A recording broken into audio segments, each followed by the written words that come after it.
আজকে আমি তোমাদের সাথে শেয়ার করব যে দীঘার জগন্নাথ মন্দিরের ভেতরে কোন কোন ঠাকুর আছেন।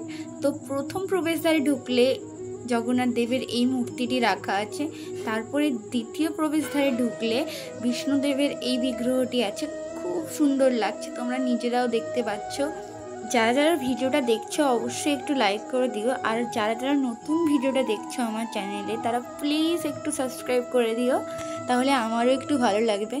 তো তারপরেই আমরা যাচ্ছি তৃতীয় প্রবেশদ্বারে প্রবেশ করতে। তো তৃতীয় প্রবেশদ্বারের পরেই আছে আমাদের জগন্নাথ মন্দির।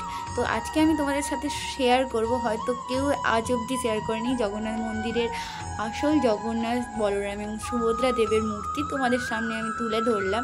তো যাদের যাদের ভালো লাগছে অবশ্যই একটু কমেন্টে জয় জগন্নাথ লিখে যাও। তো তারপরে মন্দির থেকে বেরিয়ে এসে এই ছোটো ছোটো মূর্তিগুলো মন্দিরের বাইরে প্রতিষ্ঠা করা আছে, তো সবাই প্রণাম আরও করছে। তো সেগুলোও আমি তোমাদের সাথে শেয়ার করলাম। এটা হচ্ছে লক্ষ্মী দেবীর মূর্তি। তো তারপরে আরও অন্যান্য মূর্তিগুলো আছে যেগুলো আমি তোমাদের সাথে একটু দেখিয়ে দিই।